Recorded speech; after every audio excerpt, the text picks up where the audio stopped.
ఎవ్వరికీ అనవసరం. నువ్వు లోపల ఎంత నరకం అనుభవిస్తున్నావు ఇక్కడ ఎవరికి అనవసరం. ఈ మాట కొంచెం గట్టిగా తగలొచ్చు కానీ ఇదే నిజం. నువ్వు నెలల తరబడి సరైన నిద్ర లేకుండా లోపల ఎంత బాధపడుతున్నావో ఇక్కడ ఎవ్వడు పట్టించుకోడు. నీ యాంగ్జైటీని నీ లోపల రోజు ఎంత తినేస్తుందో ఎవరికి తెలియాల్సిన అవసరం లేదు. రోజు ఇంట్లోకి వెళ్లే ముందు లేదా ఆఫీస్కి వెళ్లే ముందు కార్లో లేదా బైక్ మీద ఒక 10 నిమిషాలు ఆగి ఎవరికి నా బాధ తెలియకూడదు అని లోపల ఏడుస్తూ కూడా బయటికి ఒక ఫేక్ స్మైల్ తెచ్చుకుంటున్నావు చూడు. ఆ స్ట్రగుల్ ఎవరికి కనిపించదు. ప్రపంచం ఎప్పుడు నీ లోపల ఉన్న సైలెంట్ యుద్ధాన్ని చూడదు. ప్రపంచానికి కావాల్సింది ఒకటే, నువ్వు నీ పని సరిగ్గా చేస్తున్నావా, నీ నుంచి వాళ్ళకి కావాల్సింది ఆన్ టైంకి వస్తుందా, నువ్వు లోపల ముక్కలైపోతున్నా కూడా బయట అందరి ముందు నార్మల్ గా కనిపిస్తున్నావా అనేది మాత్రమే ప్రపంచానికి కావాలి. చిన్నప్పటి నుంచి మనల్ని ఒక పెద్ద అబద్ధం నమ్మించి పెంచారు. మనం నిశ్శబ్దంగా బాధపడితే, అందరి కోసం మన లైఫ్ ని త్యాగం చేస్తే ఎప్పుడో ఒకప్పుడు ప్రపంచం మనల్ని గుర్తిస్తుంది అని మనం చాలా అమాయకంగా నమ్ముతాం. ఎవరో ఒకరు మన దగ్గరకు వచ్చి మన కళ్ళల్లోకి చూసి, నాకు తెలుసు నువ్వు అందరి కోసం చాలా కష్టపడ్డావు, నీ సాక్రిఫైస్ నాకు తెలుసు, ఇప్పుడు నువ్వు రెస్ట్ తీసుకో అని చెప్తారు అని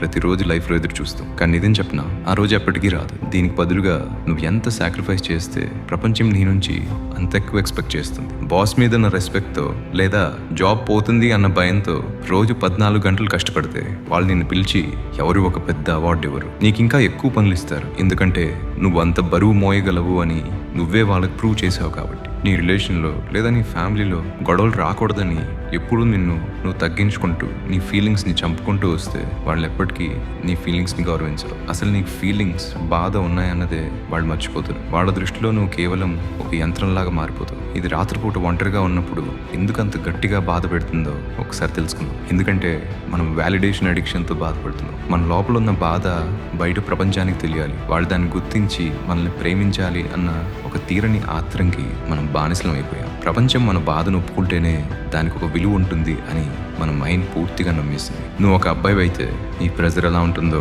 నీకు చాలా క్లియర్గా తెలుసు. నువ్వు తెచ్చే డబ్బు, నువ్వు ఇచ్చే ప్రొటెక్షన్, ఎలాంటి బాధ బయటకు చెప్పకుండా ప్రాబ్లమ్ సాల్వ్ చేసే నీ క్యారెక్టర్, ఇవి మాత్రమే నీ విలువ అని సొసైటీ ఫిక్స్ చేసేసి ఒక్కసారి నీ జాబ్ పోయినా లేదా బాధ తట్టుకోలేక నువ్వు కొంచెం వీక్గా కనిపించినా చుట్టూ ఉన్న రెస్పెక్ట్ మొత్తం ఎలా మాయమైపోతుందో నువ్వే చూస్తావు. ఈ ప్రపంచం నిన్ను ప్రేమించేది నీ నిజాయితీ కోసం కాదు, నీ యూటిలిటీ కోసం. నువ్వు వాళ్ళకి ఎంత యూస్ అవుతున్నావు అనేదే ఇక్కడ లెక్క. నువ్వు ఒక అమ్మాయి అయితే ఈ ప్రెజర్ మరో మాస్క్ వేసుకుని ఉంటుంది. చుట్టూ ఉన్న వాళ్ళందరికీ నువ్వే ఒక ఎమోషనల్ యాంకర్ లాగా ఉండాలి అని ఎక్స్పెక్ట్ చేస్తారు. నువ్వు కెరీర్ లో సక్సెస్ అవ్వాలి, కానీ ఎవరి ఈగోని హర్ట్ చేయకూడదు. ఇల్లు, పిల్లలు, ఏజింగ్ పేరెంట్స్, పార్ట్నర్, అందరి ఆలోచనలని బ్యాలెన్స్ చేయాలి. అలసిపోయి ఒంటరిగా ఏడుస్తుంటే ఎవరు వచ్చి ఆ బాధను తీర్చరు. నువ్వు మళ్ళీ కన్నీరు తుడుచుకుని అందరు పనులు చేయడానికి రెడీ అయిపోవాలి. నీ లైఫ్ ఎంత ముక్కలైపోతున్నా అందరి లైఫ్ ని కలిపి ఉంచగలగడంలోనే నీ యూటిలిటీ ఉంటుంది అని సొసైటీ ఫిక్స్ చేసింది. మరి ఈ తీరని బరువును మనం ఏం చేస్తాం? ఇంటర్నెట్ లో పెడతాం. సోషల్ మీడియాలో ఎవరికో తెలియని పనికిరాని సాడ్ కోట్స్ పెడతాం. రాత్రి ఒంటరిగా ఆఫీస్లో కూర్చుని వర్క్ చేస్తున్న ల్యాప్టాప్ ఫోటో తీసి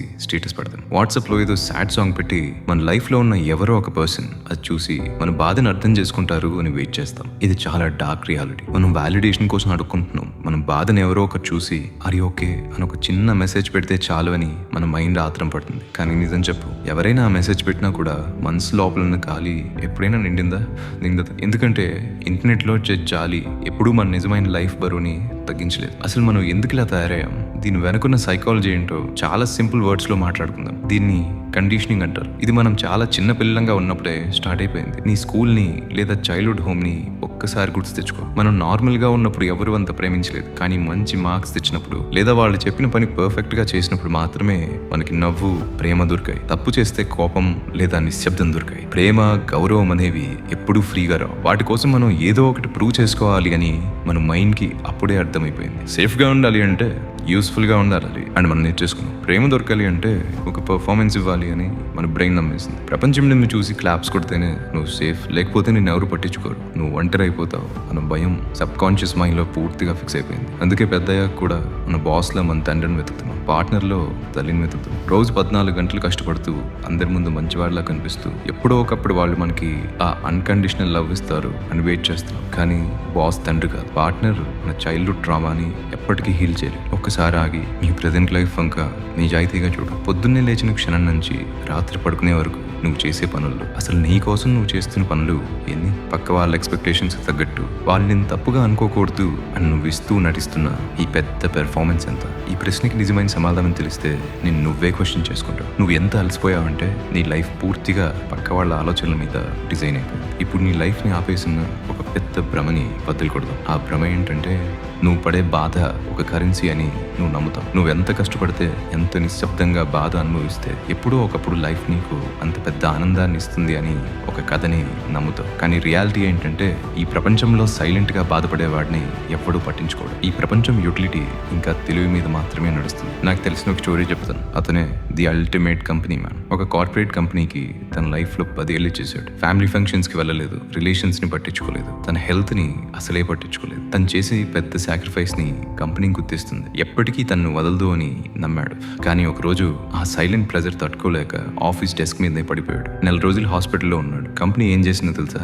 ఒక పెద్ద ఫ్లవర్ బొకే హాస్పిటల్కి పంపింది. 3 రోజుల తర్వాత అతని జాబ్ని ఆన్లైన్లో పోస్ట్ చేసింది. ఒక వారం తర్వాత ఇంకో కొత్త మనిషి అతని సీట్లో కూర్చున్నాడు. అతని యూటిలిటీ జీరో అయిపోయింది. సో కంపెనీకి అతని వాల్యూ కూడా జీరో అయిపోయింది. ఇది వినడానికి చాలా క్రూయల్గా ఉంటుంది, కానీ ఈ ప్రపంచం పనిచేసే తీరు ఇదే. ఈ కఠినమైన నిజం నువ్వెంత తొందరగా యాక్సెప్ట్ చేస్తే నీ లైఫ్ అంత తొందరగా ఫ్రీ అవుతుంది. ప్రపంచం నీ యూటిలిటీని మాత్రమే గౌరవిస్తుంది. నీ సైలెంట్ స్ట్రగుల్స్ని ఎవరు పట్టించుకోరు అన్న నిజం తెలిసినప్పుడు ఫస్ట్ చాలా బరువుగా అనిపిస్తుంది, కానీ తర్వాత ఆలోచించు, ఎంత పెద్ద స్వేచ్ఛ అది. వాళ్ళకి నా నుంచి ఏం కావాలో అది మాత్రమే వాళ్ళు చూస్తున్నప్పుడు వాడు నా గురించి ఏం అనుకుంటున్నారు అని నేను భయపడాల్సిన అవసరం ఏముంది? నా ఇంటర్నల్ లైఫ్, నా నిజమైన ఫీలింగ్స్, నా సైలెంట్ స్ట్రగుల్స్ ఇవన్నీ కేవలం నాకు మాత్రమే చెందిన ముచ్చట్లు. వాళ్ళు సింపతి ఇస్తారు అని నా బాధని వాళ్ళ ముందు ప్రదర్శించాల్సిన అవసరం అసలే లేదు. వాళ్ళ వాలిడేషన్ నా కోసం కాదు, నా యూటిలిటీ కోసం అని తెలిసినప్పుడు ఆ వాలిడేషన్ కోసం అడుక్కోవడం ఆటోమేటిక్గా ఆగిపోతుంది. ఇది ఒక ఐడెంటిటీ షిఫ్ట్. నువ్వు ఇంతకాలం వాలిడేషన్ కోసం వెయిట్ చేసే స్థితి నుంచి నిన్ను నువ్వే హీరోగా మార్చేసుకునే స్థాయికి వెళ్తున్నావు. ఎవరో వచ్చి నిన్ను కాపాడతారో అని ఎదురు చూసే స్థితి నుంచి లైఫ్ అనే యుద్ధాన్ని ఒంటరిగా ఫేస్ చేసే బలం తెచ్చుకుంటున్నావు. ప్రపంచం ఏమీ ఇవ్వదు అని తెలిసినప్పుడు మనం లాక్కుంటే తప్ప ఏది రాదు అని గుర్తొస్తుంది. మరి వాలిడేషన్ అడిక్షన్ని ఆపేసి ఇమోషనల్ ఇండిపెండెన్స్ ని ఎలా తెచ్చుకోవాలి? సింపుల్ వర్డ్స్ లో మాట్లాడుకుందాం. మొదటి విషయం, ఈ సొసైటీ నీకు నేర్పిన అలవాట్లకి పూర్తిగా ఆపోజిట్ గా నువ్వు పనిచేయాలి. నీ బాధను ప్రపంచానికి చెప్పడం ఇప్పుడే ఆపి. నీ రోజు చాలా ఘోరంగా ఉన్నప్పుడు వాట్సాప్ లో సాడ్ స్టేటస్లు పెట్టుకో. నువ్వు అలసిపోయినప్పుడు ఎవరో ఒకటి చూసి జాలి పడతారు అని ఇంట్లో పెద్ద పెద్ద నిట్టూర్పులతో తిరగకు. నీకేదైనా సాయం కావాలి అంటే ఒక అడల్ట్ లాగా డైరెక్ట్ గా అడుగు. నాకు చాలా బరువుగా ఉంది, ఈ రోజు ఈ పని నువ్వు చూసుకో అని చెప్పు. అది క్లియర్ కమ్యూనికేషన్. కానీ పక్క వాళ్ళ సింపతి కోసం మన బాధను వాడటం ఒక మ్యానిపులేషన్ మాత్రమే. ఈ ఫేక్ కాస్టింగ్ ఎప్పుడైతే ఆపేస్తావో నీ బాధను నువ్వే నిశ్శబ్దంగా అనుభవించడం, దాన్ని నువ్వే హీల్ చేసుకోవడం నేర్చుకుంటావు. ఇది లోపల నీకు అసలైన ధైర్యాన్ని ఇస్తుంది. రెండవది, నీ పనిని, నీ ఆత్మ గౌరవాన్ని పూర్తిగా సెపరేట్ చేయడం అలవాటు చేసుకో. రేపు పొద్దునే నువ్వు ఆఫీస్కి వెళ్తావు, నీ పని నువ్వు పర్ఫెక్ట్గా చేస్తావు, ఎందుకంటే నువ్వు ఒక ప్రొఫెషనల్. కానీ నీ ఆత్మని ఆ పనికి అమ్మేయాల్సిన అవసరం లేదు. బాస్ నిన్ను పొగిడితే పర్వాలేదు, తిట్టినా పర్వాలేదు. నీ విలువ అనేది ఒకరి రివ్యూ మీద ఆధారపడలేదు. రోజు అద్దం ముందు నిలబడి ఒక మాట అనుకో, నా స్కిల్ రెండుకి ఇస్తున్నాను, కానీ నా క్యారెక్టర్ని ఎవ్వడో కొనలేడు అని. వాళ్ళు నీ టైంని మాత్రమే కొంటున్నారు, నిన్ను కాదు. మూడోది, నీ మైండ్లో ఒక ఇంటర్నల్ స్కోర్ కార్డ్ని క్రియేట్ చేసుకో. ఇప్పటి వరకు నువ్వు ప్రపంచం ఇచ్చిన స్కోర్ కార్డ్తో బ్రతుకుతున్నావు. సొసైటీ క్రియేట్ చేసిన టైం లైన్ మీద నీ సక్సెస్ని లెక్కేస్తున్నావు. దాన్ని ఇప్పుడే చెత్తబుట్లో పడేసి నీకేం కావాలో నువ్వే డిసైడ్ చేసుకో. ఈ రోజు నీ మీద నువ్వు పెట్టుకున్న నమ్మకాన్ని నిలబెట్టుకున్నావా? నీ కోపాన్ని కరెక్ట్గా హ్యాండిల్ చేసావా? నీ మెంటల్ పీస్ని ఎవరికి ఇవ్వకుండా కాపాడుకున్నావా?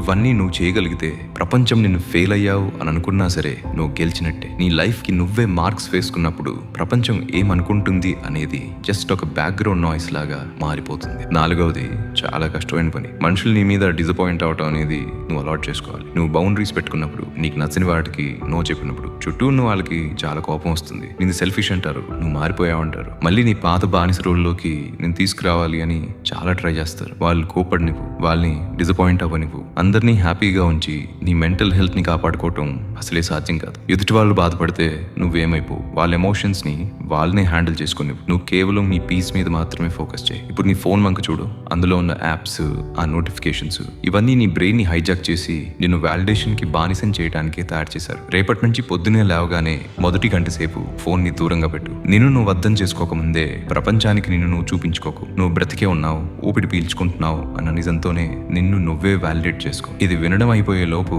లోపల ఉన్న బరువుని గట్టిగా వదిలి షోల్డర్స్ ని రిలాక్స్ చేయి. జానీ, అన్క్లించి ఒక స్లో అండ్ డీప్ బ్రీత్ తీసుకో. నువ్వు ఎంత అలసిపోయావో నాకు తెలుసు. ఈ మిడిల్ క్లాస్ ప్రెజర్ ఒక నిశ్శబ్ద యుద్ధం లాంటిది. డబ్బు మీద ఉన్న భయం, ఫ్యామిలీ ఎక్స్పెక్టేషన్స్, కెరీర్ గురించి ఆలోచనలు, ఇవన్నీ రోజు నిన్ను ఎంత క్రష్ చేస్తున్నాయో నాకు తెలుసు. ప్రపంచం నిన్ను అసలు పట్టించుకోవట్లేదు అన్న ఫీలింగ్ రోజు ఎంత బాధ పెడుతుందో నాకు తెలుసు. కానీ ఒక నిజం తెలుసుకో, ప్రపంచం నిన్ను చూడకపోవటం ఒక శాపం కాదు, అదే నీ అసలైన స్వేచ్ఛ. ఈ ప్రపంచం ఎప్పుడూ కోల్డ్ గానే ఉంటుంది.